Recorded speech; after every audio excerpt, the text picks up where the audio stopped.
Hello दोस्तों, नमस्कार। LP सरकारी जॉब चैनल पर आपका हार्दिक स्वागत और अभिनंदन करता हूं। ये कक्षा 10 का सेशन है। कक्षा 10 पाठ 2 से भारत में राष्ट्रवाद। तो यहाँ पे ज़्यादा कुछ ना लिख के सीधा क्वेश्चन पर आया हूँ, वन लाइनर क्वेश्चन पर। पहले पाठ से आपको निर्देश भी दे दिया गया है कि वन लाइनर क्वेश्चन कैसे पूछे जाएंगे। तो एक लाइन के क्वेश्चन में पूरे पाठ को समेटा जाता है। एक पाठ आपके पास पहुंच गया है। ये दूसरा पाठ वन लाइनर क्वेश्चन के माध्यम से आपको याद कराने का प्रयास किया जा रहा है। वन लाइनर क्वेश्चन से आप लघु उत्तरीय, दीर्घ उत्तरीय, बहुविकल्पीय और मानचित्र संबंधी सभी प्रश्नों का हल कर सकते हैं। वन लाइनर क्वेश्चन से आप आसानी से पूरे पाठ के बारे में जानकारी प्राप्त कर सकते हैं। तो यहाँ पर निर्देश ज़्यादा ना देकर निर्देश को पहले पाठ में दे दिया गया है। अब उसमें आपका समय नहीं गंवाना है, मुझे सीधा प्रश्नों पर आना है, वन लाइनर प्रश्न पर, जिसके माध्यम से आप बोर्ड में पूर्णांक लाने की क्षमता विकसित हो सकती है। आप पूर्णांक में पूर्णांक ला सकते हैं। तो चलिए हम क्वेश्चन पर सीधा आते हैं। पहला प्रश्न है, महात्मा गांधी दक्षिण अफ्रीका से वापस कब लौटे हैं? तो महात्मा गांधी दक्षिण अफ्रीका से वापस लौटते हैं 1915 में। दूसरा प्रश्न है, सविनय अवज्ञा आंदोलन में महात्मा गांधी ने नमक को अत्यधिक महत्व क्यों दिया था? क्योंकि ये अमीर गरीब इसकी सभी सेवन करते थे। अमीर भी गरीब भी सभी के सेवन की वस्तु थी, इसलिए महात्मा गांधी ने नमक को महत्व दिया था। प्रश्न तीसरा है, 13 अप्रैल 1919 किस घटना से संबंधित है? तो 13 अप्रैल 1919 को जलियांवाला बाग कांड अमृतसर में घटित हुआ था। अगले प्रश्न पे आते हैं। प्रश्न नंबर 4, महात्मा गांधी ने असहयोग आंदोलन कब आरंभ किया? तो महात्मा गांधी ने असहयोग आंदोलन 1921 में शुरू किया था।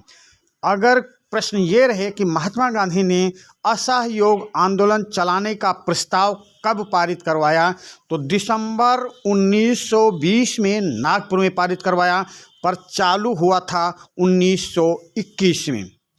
1921 और 1920 दोनों को अंतर समझ लें। दिसंबर 1920 में असहयोग आंदोलन चालू कराने का प्रस्ताव पास हो गया था और 1921 में असहयोग आंदोलन चालू किया गया था। अगला प्रश्न है, महात्मा गांधी ने नमक कानून तोड़ने के लिए साबरमती से कहाँ तक की यात्रा की थी? तो दांडी तक की यात्रा की थी। दांडी तक की यात्रा की थी महात्मा गांधी ने। प्रश्न नंबर 7, बाबा रामचंद्र देव द्वारा उत्तर प्रदेश के किसानों को कब संगठित किया गया था? इसमें का जो मात्राएं हैं वो कटी हैं, फिर भी हम पढ़ के बताते हैं। बाबा रामचंद्र देव द्वारा उत्तर प्रदेश के किसानों को कब संगठित किया गया? तो ये संगठित किया गया था 1920 में। 1920 में संगठित किया गया। प्रश्न नंबर 8, कांग्रेस, मुस्लिम लीग, नरम दल, गरम दल में समझौता कहाँ पर हुआ? तो ये समझौता होता है लखनऊ में। लखनऊ में होता है समझौता। समझौता कब हुआ? तो समझौता हुआ था 1916 में। अगला प्रश्न नंबर 10, चंपारण में नील विद्रोह आंदोलन का समर्थन महात्मा गांधी ने कब किया? तो ये कब किया था? 1917 में किया था। अगले प्रश्न पे आ जाएं। महात्मा गांधी ने खेड़ा के किसानों के पक्ष में आंदोलन कब किया? तो ये किया था 1918 में। अगला प्रश्न है, महात्मा गांधी ने मिल कारीगरों के पक्ष में सत्याग्रह कब किया? तो ये भी 1918 में ही किया था। खेड़ा में किसानों का समर्थन, किसानों के पक्ष में आंदोलन और मिल कारीगरों के पक्ष में सत्याग्रह, ये दोनों बातें महात्मा गांधी ने 1918 में किया था। अगले प्रश्न पे आ जाएं। महात्मा गांधी ने किस सत्याग्रह में पहली बार भूख हड़ताल किया? तो महात्मा गांधी अपने जीवन में पहली बार भूख हड़ताल करते हैं मिल कारीगरों के पक्ष में अहमदाबाद में। मिल कारीगरों के पक्ष में अहमदाबाद में 1918 में। अगला प्रश्न है, राउलेट एक्ट कानून कब आया? 1919 में। राउलेट एक्ट के खिलाफ गांधीवादी हड़ताल कब हुई? तो 1919 में। राउलेट एक्ट के खिलाफ गांधीवादी हड़ताल कब हुई, ये पूछा जा रहा है। 1919 में। जलियांवाला बाग कांड कब हुआ? तो जलियांवाला बाग कांड 13 अप्रैल 1919 को हुआ। अगला प्रश्न है, असहयोग आंदोलन कब चलाया गया? तो इसको विस्तार से बता चुका हूँ। 1920 पे नहीं जाना है। 1920 में असहयोग आंदोलन चलाने के लिए प्रस्ताव पास हुआ था। दिसंबर में पास हुआ था। नागपुर अधिवेशन में पास हुआ था। इस अधिवेशन की अध्यक्षता कर रहे थे वीर राघवाचारी। समझ गए। असहयोग आंदोलन चालू हुआ था 1921 में। जिस दिन चालू हुआ उस दिन राष्ट्रवादी नेता बाल गंगाधर तिलक की मृत्यु भी हो गई थी। अब अगले प्रश्न पे आ जाएं। 5 फरवरी 1922 को असहयोग आंदोलन से क्या संबंध है? 5 फरवरी 1922 का असहयोग आंदोलन से क्या संबंध है? तो इसी दिन चौरी चौरा कांड हुआ था। चौरी चौरा कांड हुआ था। चौरी चौरा नामक स्थान पे कांड हुआ था, जिसमें 22 पुलिसकर्मियों को 1922 में जिंदा जला दिया गया था। एक दरोगा और 21 पुलिसकर्मी थे। प्रश्न नंबर 20, गांधी जी द्वारा असहयोग आंदोलन को वापस क्यों लिया गया? क्योंकि ये असहयोग आंदोलन हिंसक हो गया था। चौरी चौरा कांड हो गया था। ये चौरी चौरा कहाँ है? गोरखपुर में। गोरखपुर कहाँ है? उत्तर प्रदेश में। अगले प्रश्न में आ जाएं। गांधी जी द्वारा असहयोग आंदोलन कब वापस लिया गया? तो ये वापस लिया गया था 12 फरवरी 1922 को वापस ले लिया गया था। 12 फरवरी 1922 को वापस ले लिया गया। अगले प्रश्न पे आ जाएं। प्रश्न नंबर 22, कांग्रेस का 1929 का अधिवेशन कहाँ पर हुआ था?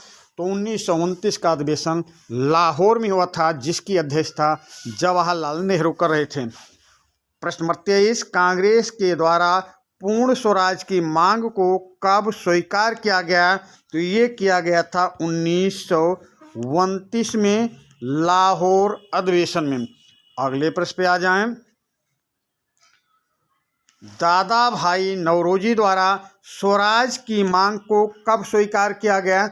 तो दादा भाई नौरोजी द्वारा स्वराज की मांग को स्वीकार किया गया था 1906 में कलकत्ता कांग्रेस के अधिवेशन में। कलकत्ता कांग्रेस के अधिवेशन में 1906 में स्वराज और पूर्ण स्वराज 1929 लाहौर अधिवेशन में।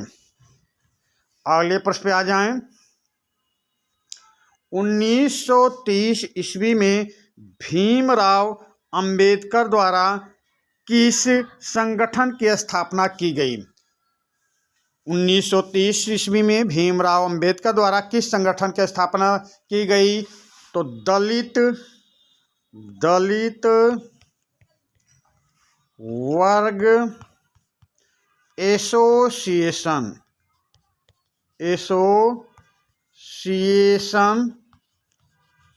की स्थापना की गई थी। 1930 ईस्वी में भीमराव अंबेडकर द्वारा दलित वर्ग एसोसिएशन की स्थापना की गई थी। अगले प्रश्न पे आ जाएं। प्रश्न नंबर 26, गांधी जी द्वारा दांडी में नमक कानून का उल्लंघन किया गया। तो गांधी जी द्वारा दांडी में नमक उल्लंघन कब किया गया? ये कब की बात हो रही है? तो गांधी जी द्वारा दांडी में नमक कानून का उल्लंघन किया गया था 1930 में। अगले प्रश्न पे आ जाएं। गांधी जी द्वारा सविनय अवज्ञा आंदोलन की शुरुआत कब की गई? तो ये सविनय अवज्ञा आंदोलन की शुरुआत नमक कानून तोड़ने के साथ, दांडी में नमक कानून तोड़ा जाता है और उसी के साथ 1930 में सविनय अवज्ञा आंदोलन चालू हो जाता है। अगले प्रश्न पे आ जाएं। प्रश्न नंबर 28, गांधी जी द्वारा पहली बार सविनय अवज्ञा आंदोलन को कब वापस लिया गया? गांधी जी द्वारा पहली बार सविनय अवज्ञा आंदोलन को कब वापस लिया गया? तो 1931 में 5 मार्च 1931 को गांधी इरविन समझौता होता है, जिसको बोलते हैं दिल्ली समझौता। इस समझौते के द्वारा महात्मा गांधी ने दूसरे गोलमेज सम्मेलन में भाग लेने के लिए हाँ भर दिया था और सविनय अवज्ञा आंदोलन रोक दिया था। तो 1931 में वापस ले लिया गया था सविनय अवज्ञा आंदोलन को। अगले प्रश्न पे आ जाएं। प्रश्न नंबर 29, महात्मा गांधी और भीमराव के बीच समझौता कब हुआ? तो महात्मा गांधी और भीमराव अंबेडकर के बीच दूसरा गोलमेज सम्मेलन की समाप्ति के बाद जब महात्मा गांधी को असफलता हाथ लगती है, तब मैक्डोनाल्ड भीमराव अंबेडकर को पृथक प्रतिनिधित्व देने का वादा करते हैं और इसकी खिलाफत करते हैं महात्मा गांधी। और इसी पृथक प्रतिनिधित्व के मुद्दे पर भीमराव अंबेडकर और महात्मा गांधी की पूना में समझौता होती है, जिसको पूना समझौता कहा जाता है। ये पूना समझौता होता है 1932 में। 1932 में पूना समझौता होता है। अगले प्रश्न पे आ जाएं। महात्मा गांधी और इरविन के बीच समझौता कहाँ पे हुआ? तो महात्मा गांधी और इरविन के बीच समझौता दिल्ली में होता है। दिल्ली में होता है 1931, 5 मार्च 1931 को होता है। अगले प्रश्न पे आ जाएं। महात्मा गांधी किस गोलमेज सम्मेलन में भाग लिए थे? तो दूसरे गोलमेज सम्मेलन में भाग लिए थे। राजपूताना जहाज से गए थे लंदन। किंग्सले पैलेस में महात्मा गांधी रुके थे। वहाँ पर ये ब्रिटेन के राजा से बात करते हैं। वहाँ पर महात्मा गांधी को असफलता हाथ लगती है, खाली हाथ वापस आते हैं। अगले प्रश्न पे आ जाएं।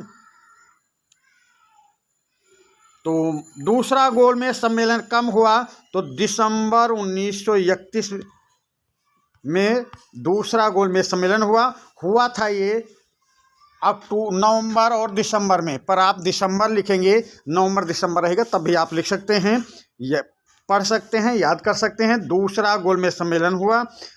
प्रश्न नंबर 3, महात्मा गांधी द्वारा सविनय अवज्ञा आंदोलन पुनः कब आरंभ किया गया था? तो पुनः आरंभ किया गया था 1932 में। सविनय अवज्ञा आंदोलन पुनः 1932 में आरंभ किया गया था। महात्मा गांधी और भीमराव के बीच कौन सा समझौता हुआ था? तो हुआ था पूना समझौता। पूना समझौता हुआ था। अगला प्रश्न, सविनय अवज्ञा आंदोलन की पूर्णतः समाप्ति कब होती है? तो ये होती है 1934 में पूर्णतः समाप्ति होती है। मुस्लिम लीग द्वारा पाकिस्तान की मांग कब रखी गई? तो मुस्लिम लीग द्वारा पाकिस्तान की मांग रखी जाती है 1940 में। 1940 में रखी जाती है। अगले प्रश्न पे आ जाएं। कृष्ण मिशन भारत में कब आया? तो कृष्ण मिशन भारत में 1942 में आता है। अगला प्रश्न, भारत छोड़ो आंदोलन किस सन में चालू हुआ? तो ये चालू हुआ था 1942 में। अगला प्रश्न, भारतीय स्वतंत्रता अधिनियम किस सन में पारित हुआ? तो ये पारित होता है 1946 में। भारत को आज़ादी कब प्राप्त होती है? तो भारत को आज़ादी प्राप्त होती है 15 अगस्त 1947 को। अगले प्रश्न पे, भारत का संविधान कब लागू हुआ? 26 जनवरी 1950 को। 26 जनवरी 1950 को भारत का संविधान लागू हुआ। भारत का संविधान कब अंगीकृत हुआ? तो भारत का संविधान अंगीकृत होता है 26 नवंबर 1949 को अंगीकृत होता है, लागू होता है 26 जनवरी 1950 को। भारत छोड़ो आंदोलन किस तारीख को चालू हुआ? तो चालू होता है 9 अगस्त 1942 को। 9 अगस्त 1942 को चालू होता है। कांग्रेस कार्य समिति की बैठक होती है भारत छोड़ो आंदोलन चालू करने के लिए 8 अगस्त को, पर रात में सारे नेताओं को जेल में डाल दिया जाता है। ये आंदोलन नेता विहीन हो जाता है और 9 अगस्त 1942 को भारत छोड़ो आंदोलन चालू हो जाता है। महात्मा गांधी और पूना समझौता। महात्मा गांधी का पूना समझौता किसके साथ होता है? तो महात्मा गांधी का पूना समझौता अंबेडकर के साथ होता है। महात्मा गांधी का पूना समझौता अंबेडकर जी के साथ होता है। पूना समझौता किन दो नेताओं के बीच हुआ? तो गांधी और अंबेडकर के बीच। गांधी और अंबेडकर के बीच। अंबेडकर के बीच होता है। अगले प्रश्न पे आ जाएं। सबने अवज्ञा आंदोलन चलाने के लिए महात्मा गांधी ने क्या किया? तो सबने अवज्ञा आंदोलन चलाने के लिए महात्मा गांधी ने साबरमती से दांडी तक की यात्रा की और दांडी पहुंचकर नमक कानून का उल्लंघन किया और सबने अवज्ञा आंदोलन चालू कर दिया। अगला प्रश्न है, भारत के लिए डोमिनियन स्टेट्स का ऐलान किसके द्वारा किया गया? तो भारत के लिए डोमिनियन स्टेट्स का ऐलान इरविन के द्वारा किया गया था। इरविन के द्वारा किया गया था, पर ये दिया नहीं। बाद में इसी बात को लेके क्रिस्प प्रस्ताव में चर्चा की गई थी, तभी बोला गया था कि क्रिस्प प्रस्ताव पोस्ट डेटेड चेक है। ये पोस्ट डेटेड चेक है क्योंकि ये बात तो पहले इरविन कह चुका है। अगले प्रश्न पे आ जाएं। सबने अवज्ञा आंदोलन की शुरुआत किस महत्वपूर्ण घटना के साथ हुई? तो नमक कानून, दांडी में नमक कानून तोड़ा जाता है और नमक कानून तोड़ने के साथ सबने अवज्ञा आंदोलन की शुरुआत होती है। करो या मरो का नारा किसने दिया था? तो करो या मरो को नारा दिया था महात्मा गांधी ने भारत छोड़ो आंदोलन के समय। वंदे मातरम गीत के रचयिता बंकिम चंद्र चटर्जी। असहयोग आंदोलन का मुख्य कारण क्या था? Rowlatt act. Rowlatt act. यहाँ पे 3-4 ऑप्शन आपको मिलते हैं। प्रथम विश्व युद्ध, खिलाफत आंदोलन, जलियांवाला बाग कांड, रॉलेट एक्ट। यह है कि सारी बातें, प्रथम विश्व युद्ध समाप्त हो जाता है, उसके बाद में खिलाफत आंदोलन उसी पीरियड में होता है विश्व युद्ध के दौरान, पर उसके बाद में रॉलेट एक्ट आता है। रॉलेट एक्ट के तहत ही जलियांवाला बाग कांड होता है। तो आपका सही उत्तर होगा रॉलेट एक्ट। अगले प्रश्न पे आ जाएं।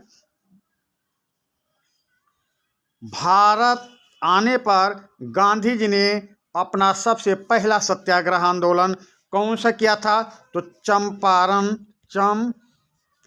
सत्याग्रह आंदोलन किया था। चौरी चौरा कांड किस वर्ष घटित हुआ? 1922 में। हिंद स्वराज की पुस्तक के लेखक महात्मा गांधी। हिंद स्वराज पुस्तक के लेखक महात्मा गांधी हैं। भारतीय राष्ट्रीय कांग्रेस की स्थापना कब हुई है? तो ये हुई 1885 में। भारतीय राष्ट्रीय कांग्रेस की स्थापना किसने की थी? तो एलन एक्टोवियन ह्यूम।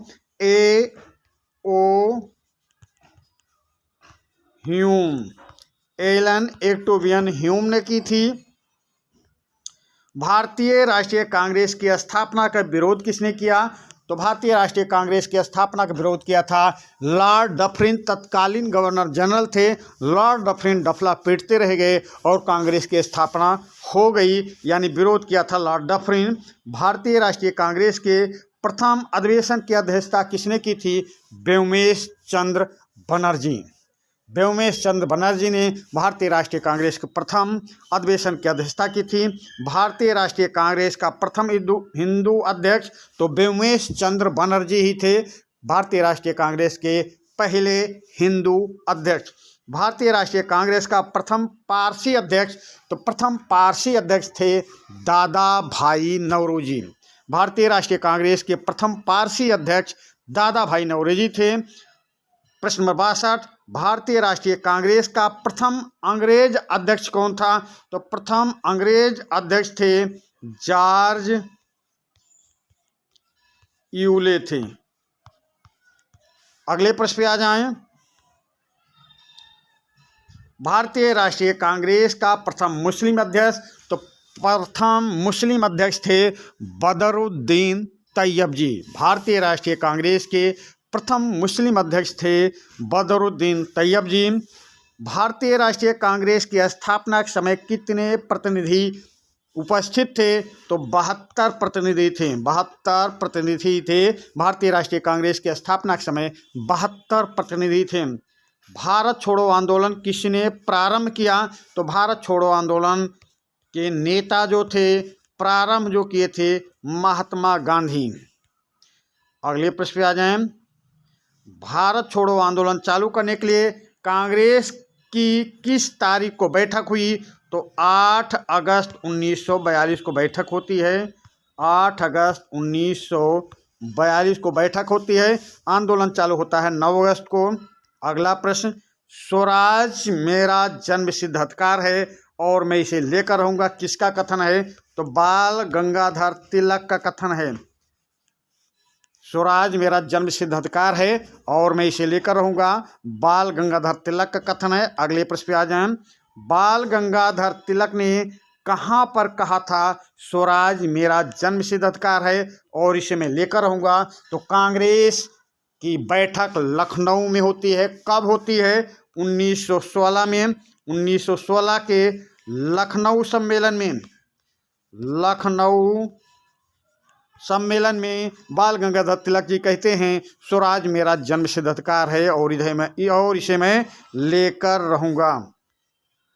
अगले प्रश्न में, बारडोली सत्याग्रह का नेतृत्व किसने किया था? तो बारडोली सत्याग्रह का नेतृत्व किया था वल्लभ भाई पटेल।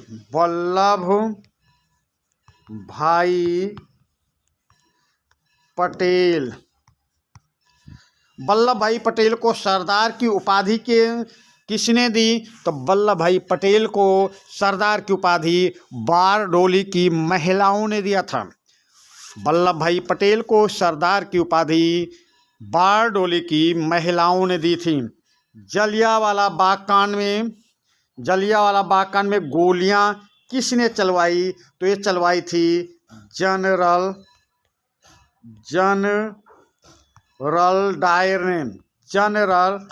डायर ने चलवाई थी गोलियां। महामंदी का प्रारंभ किस वर्ष हुआ था? तो महामंदी का प्रारंभ हुआ था 1929 में। वंदे मातरम गीत के रचयिता या लेखक कौन हैं? तो वंदे मातरम गीत के लेखक हैं बंकिम चंद्र चटर्जी वंदे मातरम गीत के लेखक हैं। अगला प्रश्न पे आ जाए।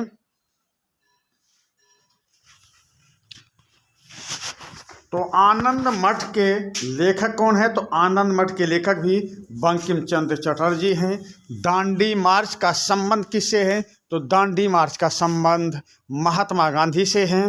1930 में दलित वर्ग संगठन या दलित वर्ग एसोसिएशन की स्थापना किसने की थी? तो डॉक्टर भीमराव अंबेडकर। दलित वर्ग संगठन या दलित वर्ग एसोसिएशन दोनों एक ही बात है, भीमराव अंबेडकर ने की थी। भारत वापस आने के बाद महात्मा गांधी ने सत्याग्रह पहली बार कहाँ पर किया था? तो ये चंपारण में किए थे। फिर प्रश्न है, महात्मा गांधी ने पहला सत्याग्रह कहाँ पे किया था? तो यहाँ वापस आने की बात नहीं हो रही है, यहाँ पे महात्मा गांधी द्वारा पहला सत्याग्रह दक्षिण अफ्रीका में किया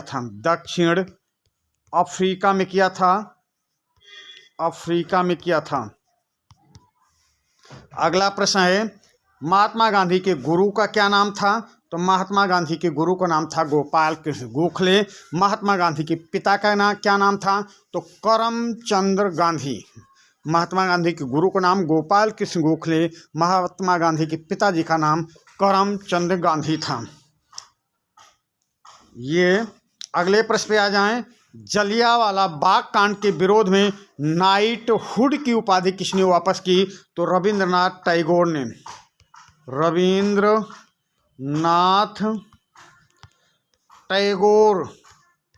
टैगोर जी ने नाइटहुड की उपाधि वापस की थी। अगले प्रश्न पे जलियांवाला बाग कांड के विरोध में किसने सर की उपाधि वापस की? तो सर की उपाधि वापस की थी महात्मा गांधी ने। अगले प्रश्न पे आए। अवध में जून 1920 में बाबा रामचंद्र जी का किसने सहयोग किया था? अवध में जून 1920 में बाबा रामचंद्र जी का किसने सहयोग किया था? तो जवाहरलाल नेहरू ने। जवाहरलाल नेहरू मिलने गए थे। जवाहरलाल नेहरू मिलने गए थे बाबा रामचंद्र देव से। बाबा रामचंद्र देव का समर्थन किया था जवाहरलाल नेहरू ने। अगले प्रश्न पे आ जाएं। सीताराम अल्लूरी राजू को कब फांसी दी गई? सीताराम अल्लूरी राजू को फांसी 1924 में दी गई थी। 1924 में दी गई थी। साइमन कमीशन में कितने सदस्य थे? 7 सदस्य थे। साइमन कमीशन भारत किस सन में आया था? तो 1928 में आया था, 1927 में आया था, 28 में भी आया था, पर 27 में कोई काम नहीं किया, तो आप 27 को तो भूल ही जाएं। प्रश्न, साइमन कमीशन भारत किस सन में आया था? तो 1928 में आया था। 1928 में आया था। इसमें 7 सदस्य थे। अगले प्रश्न पे आ जाएं। साइमन कमीशन के विरोध में लाठीचार्ज कहाँ पर हुआ था? साइमन कमीशन के विरोध में लाठीचार्ज कहाँ पर हुआ था? तो लाहौर में हुआ था लाठीचार्ज। लाहौर में लाठीचार्ज हुआ था। लाला लाजपत राय की मृत्यु हुई थी। अगले प्रश्न पे आ जाएं। साइमन कमीशन के विरोध में लाठीचार्ज के प्रहार से किस नेता की मृत्यु हुई थी? अभी बताया आपको, लाला लाजपत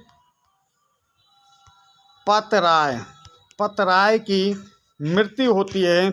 लाला लाजपत राय जी बोलते हैं, मेरे शरीर पर पड़ी लाठी की एक एक चोटें ब्रिटिश साम्राज्य के ताबूत की कील साबित होगी। ये कहते हुए लाला लाजपत राय के प्राण निकल जाते हैं। लाला लाजपत राय शहीद हो जाते हैं। ये वाक्य भी बहुत पूछा जाता है, मेरे शरीर पर पड़ी लाठी की एक एक चोटें ब्रिटिश साम्राज्य के ताबूत की कील साबित होगी। ये लाला लाजपत राय का कथन था। अगले प्रश्न पे आते हैं। अक्टूबर 1929 में किसने भविष्य के समाधान पर चर्चा करने के लिए प्रथम गोलमेज सम्मेलन की घोषणा की थी? अक्टूबर 1929 में किसने भविष्य के समाधान पर चर्चा करने के लिए प्रथम गोलमेज सम्मेलन की घोषणा की थी? तो ये घोषणा की थी इरविन ने घोषणा की थी। अगले प्रश्न पे आ जाएं। दिसंबर 1929 में कांग्रेस के लाहौर अधिवेशन की अध्यक्षता किसने की है? तो कांग्रेस के 1929 लाहौर अधिवेशन की अध्यक्षता करते हैं जवाहरलाल नेहरू। पूर्ण स्वराज नामक पुस्तक के लेखक महात्मा गांधी। अगले प्रश्न पे आ जाएं।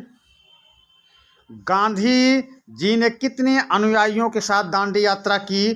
तो 78 अनुयायी थे। महात्मा गांधी को लेकर 79 हो जाते हैं। तो कितने सहयोगियों? तो 78 सहयोगियों के साथ ये दांडी यात्रा की। गांधी जी की दांडी यात्रा किस तारीख को शुरू हुई है? तो ये शुरू हुई है 12 मार्च को दांडी यात्रा शुरू होती है और 6 अप्रैल को दांडी यात्रा पूरी होती है। दूसरे गोलमेज सम्मेलन में कांग्रेस की ओर से किसने भाग लिया? तो कांग्रेस की ओर से गांधी जी ने भाग लिया था। दूसरा गोलमेज सम्मेलन किस सन में हुआ? तो 1931 में होता है। नवंबर-दिसंबर 1931 में। पूना समझौते पर हस्ताक्षर करने वाले नेताओं के नाम गांधी और अंबेडकर जी थे। गांधी और अंबेडकर जी थे। अगले प्रश्न पे आते हैं। भारत माता की छवि को पहली बार किसने चित्रित किया था? भारत माता की छवि को पहली बार किसने चित्रित किया था? तो अवनींद्रनाथ टैगोर ने। अवनींद्रनाथ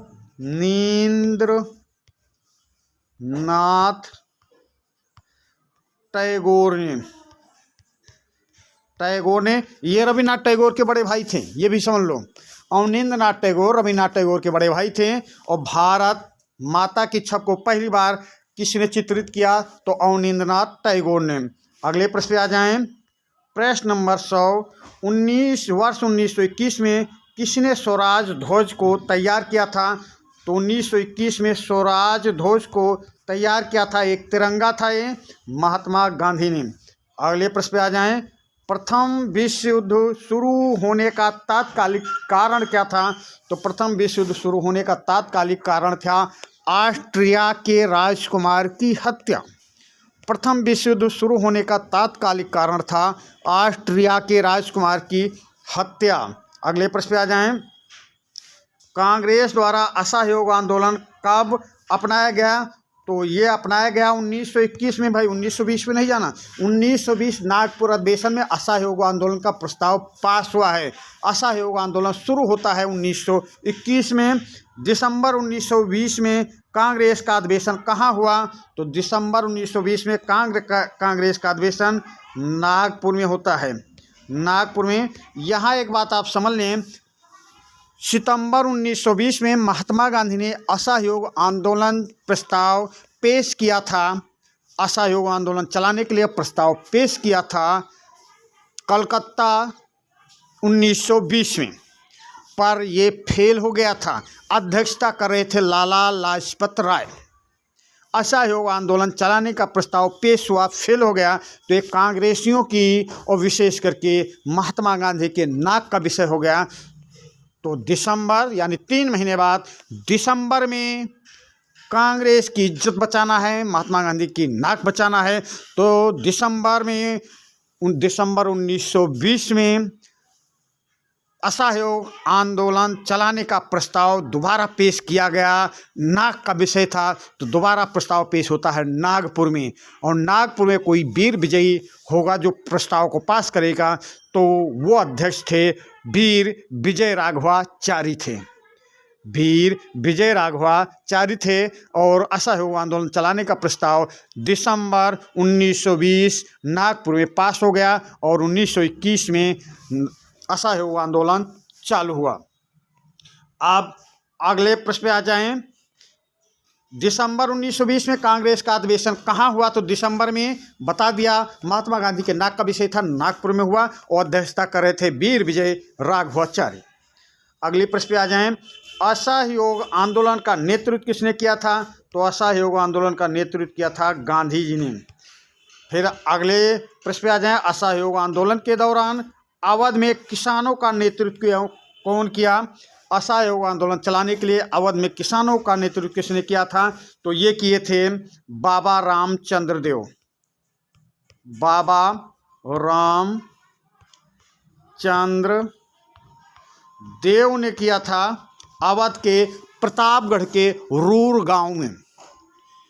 सबने अवज्ञा। असहयोग आंदोलन के दौरान अवध में किसानों का नेतृत्व बाबा रामचंद्र देव ने और मुख्य स्थान था प्रतापगढ़ का रूर गांव। अगले प्रश्न पे आ जाएं। सबने अवज्ञा आंदोलन किस सन में चलाया गया? 1930 में। गांधी जी ने दांडी यात्रा क्यों की? क्योंकि नमक कानून तोड़कर सबने अवज्ञा आंदोलन चलाना था। क्योंकि इरविन की बातों से वो संतुष्ट नहीं हुए, फिर सबने अवज्ञा आंदोलन चलाया गया। फिर इरविन और गांधी के बीच समझौता होता है। तो गांधी जी ने दांडी यात्रा क्यों प्रारंभ की? नमक कानून तोड़कर सबने अवज्ञा चलाने के लिए गांधी जी ने दांडी यात्रा प्रारंभ की। अगले प्रश्न पे आ जाएं। सबने अवज्ञा आंदोलन 1930 में किसके साथ शुरू हुआ? तो सब नए अवज्ञा आंदोलन 1930 में किसके साथ? गांधी जी के साथ। गांधी जी ने किसके साथ? 78 सहयोगियों के साथ। अगले पृष्ठ पे हिंद स्वराज पुस्तक के लेखक महात्मा गांधी हैं।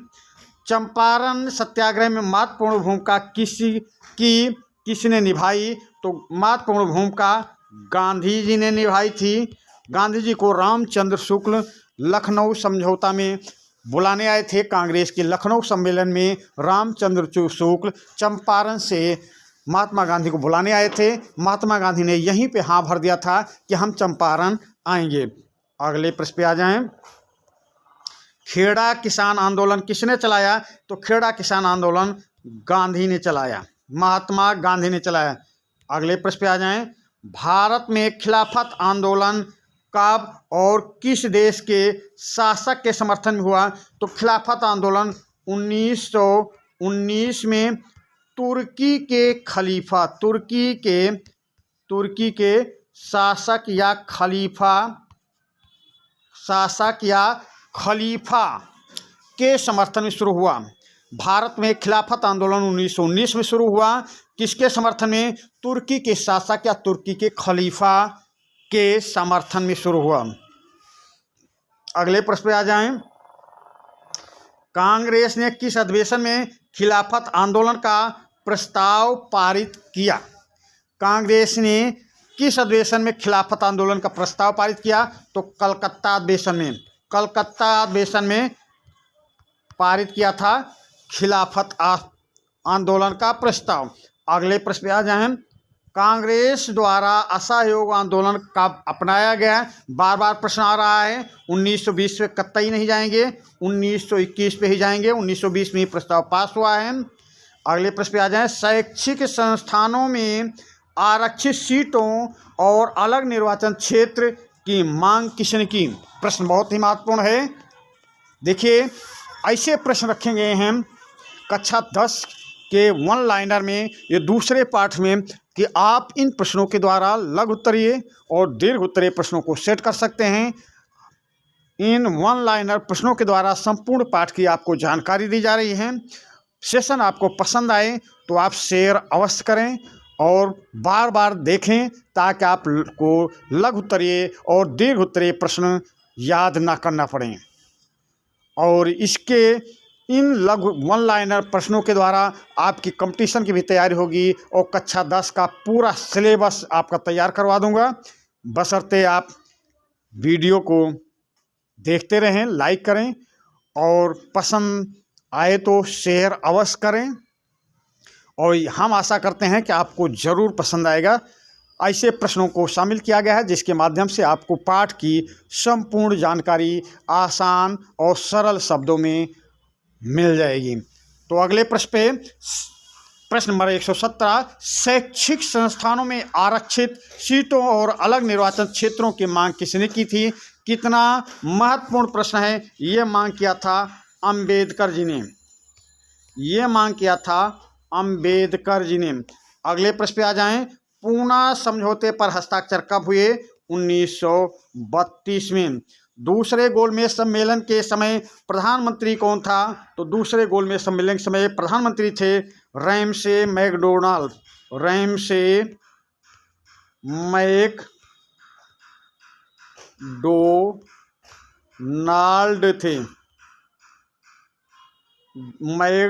थे। अगले प्रश्न पे आ जाएं। किस भारतीय नेता ने तीनों गोलमेज सम्मेलन में भाग लिया? किस भारतीय नेता ने तीनों गोलमेज सम्मेलन में भाग लिया? तो अंबेडकर जी ने तीनों गोलमेज सम्मेलन में भाग लिया था। अंबेडकर जी ने तीनों गोलमेज सम्मेलन में भाग लिया था। अगले प्रश्न पे आ जाएं। किस भारतीय नेता ने कांग्रेस की सबसे अधिक समय तक अध्यक्षता की? तो ये अध्यक्षता किया था अबुल कलाम आज़ाद ने। अबुल कलाम आज़ाद ने ये 5 साल तक लगातार अध्यक्ष रहे। 5 साल 1942 में बनते हैं और 1947 तक अध्यक्ष रहते हैं। स्वतंत्रता प्राप्ति के समय JB कृपलानी अध्यक्ष बना दिए जाते हैं। तो ये 5 साल तक मौलाना अबुल कलाम आज़ाद अध्यक्ष थे। अगले प्रश्न पे आ जाएं। भारत की स्वतंत्रता के समय भारतीय राष्ट्रीय कांग्रेस का अध्यक्ष कौन था? तो भारत की स्वतंत्रता के समय भारतीय राष्ट्रीय कांग्रेस के अध्यक्ष थे जे बी कृपलानी थे। अगले प्रश्न पे आ जाएं। भारत की स्वतंत्रता के समय ब्रिटेन में कौन सी पार्टी शासन में थे? तो उदारवादी या इसी को कहते हैं लेबर पार्टी या इसी को कहते हैं श्रमिक दल। समझिए। अगले प्रश्न पे आ जाएं। भारत की स्वतंत्रता के समय ब्रिटेन का प्रधानमंत्री कौन था? तो क्लीमेंट एटली थे। भारत की स्वतंत्रता के समय ब्रिटेन के प्रधानमंत्री क्लीमेंट एटली थे। अगले प्रश्न पे आ जाएं। भारत की स्वतंत्रता का विधेयक ब्रिटिश संसद में कब पेश हुआ? तो ये पेश हुआ था जुलाई 1946 में। जुलाई 1946 में पेश हुआ। इस पे प्रश्न तो और भी बन सकते हैं। ये कि और जो प्रश्न बन सकते हैं उनको जो कक्षा 10 सामाजिक विज्ञान का चौथा पार्ट नागरिक शास्त्र का पाठ होगा उसमें उन प्रश्नों को शामिल करेंगे, क्योंकि सेशन बहुत ही महत्वपूर्ण हो रहा था, बहुत बड़ा हो रहा था। तो महत्वपूर्ण भी हो रहा है, बड़ा भी हो रहा है, तो इसलिए थोड़ा सेशन काट कर नागरिक शास्त्र वाले भाग में इसमें का प्रश्न उधर जोड़ेंगे। तैयारी आपकी पूर्ण करेंगे। बहुत महत्वपूर्ण हो रहा, तो सारे क्वेश्चनों को आपके पास भेजूंगा यह कि अगले सेशन में। तो चलिए अब इसी के साथ इस सेशन का समापन करते हैं। ये दूसरे पार्ट से भारत में राष्ट्रवाद पार्ट से ये प्रश्न थे। अब तीसरे पार्ट के वन लाइनर प्रश्न में हम फिर मिलेंगे। तब तक के लिए हम आपसे विदा लेते हैं। धन्यवाद।